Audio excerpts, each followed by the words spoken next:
Hello, my name is Jasmine Rivera, and this is my final project for sociology, where I will be talking about the comparisons of ads in men's and women's magazines, and just talk about some of the data that I collected on my own.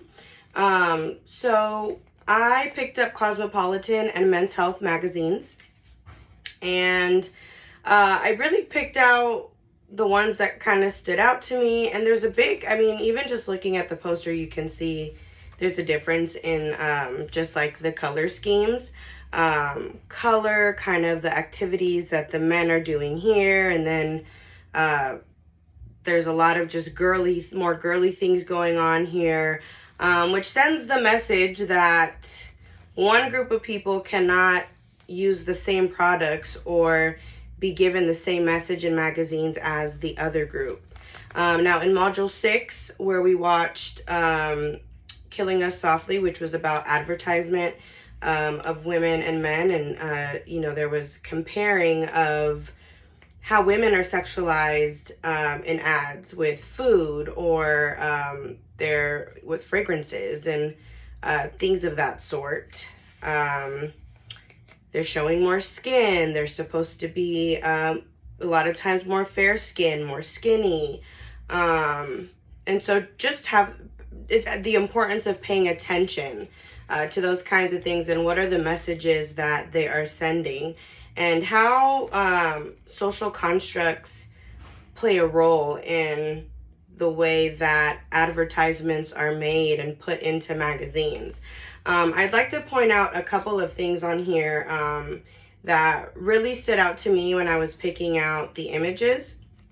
On this side, we have a lot of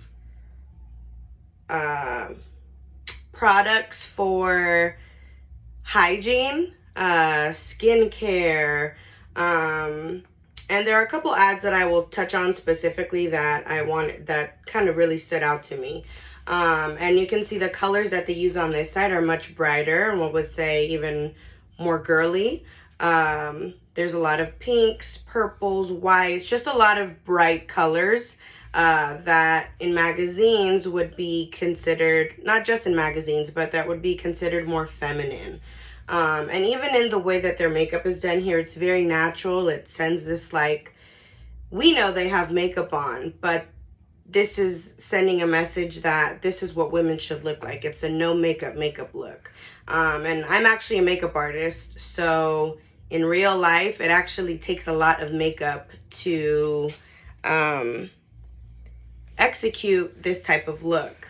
Now on this side, you have cars, which that is a part of the social constructs, right? It's like that cars are a guy thing.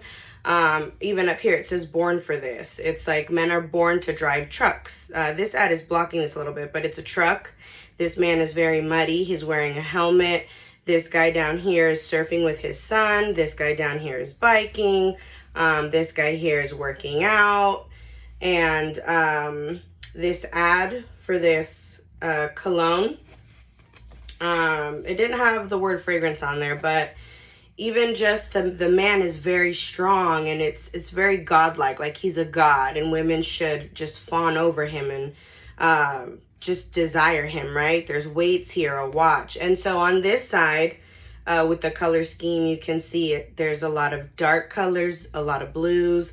In this ad, there's a little boy for an ad for IKEA, and his bedding is dinosaurs, and even the color scheme in here is greens, blues.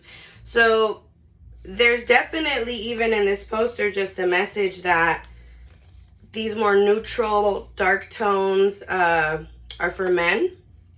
And on this side, the more pinks and the brights and the yellows and that kind of thing is more for girls. And in the two magazines that I compared, there weren't any ads of women working out or doing any outdoor activities. Every single ad was for hygiene, for deodorant. The Dove ads were to how to achieve softer, more flawless skin in the shower. How can they incorporate skincare that will take away the fine lines on your body and make it look younger in 14 days? Or what's the quickest way to achieve that? And there was one ad actually that I saw, and this is where we see that they sexualize women in advertising. There was an ad for Starburst here, and this is an older gentleman, and down here it looks like what appears to be a vagina to me, and he's about to dive in there. And the advertisement says unexplainably juicy.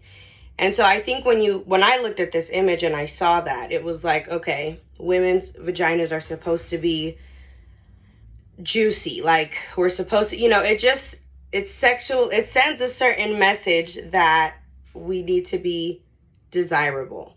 And it associates our bodies, with food.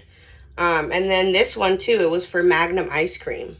I think this can look like, or can be taken as like someone has an erection per se and it's bursting in your mouth. And that's when you give oral sex, that, that can happen. And so it's another way of making food sexual for women, something that they're putting in their mouth that should make them think of a male. And I say that because the brand of ice cream is called Magnum. And Magnum, as we all know, is also a brand of condoms.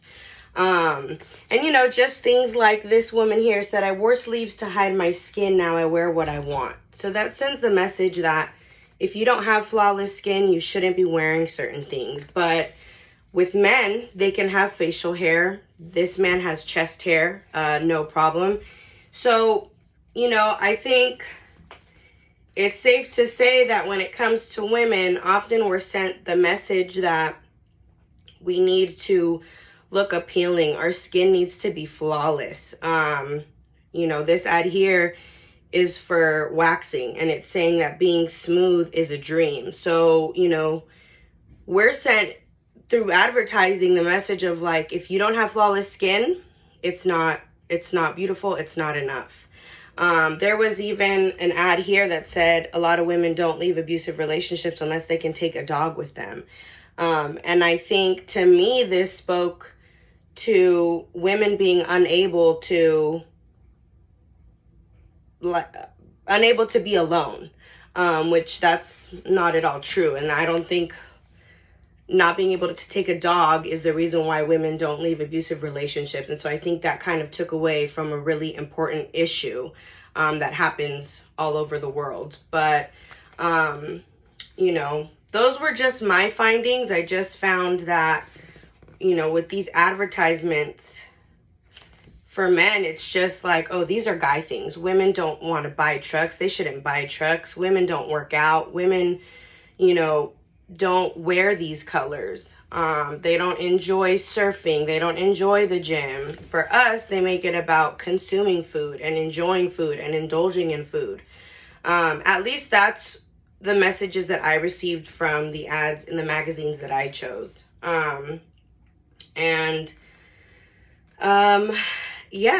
Hopefully you were able to see that difference. I know the lighting is not great in here, but here's a closer look at the ads. Hopefully that made sense. Hopefully I got my point across. But that is my final presentation. I'm sorry for going over time. I'm really nervous. But yes, that was my project. Thank you.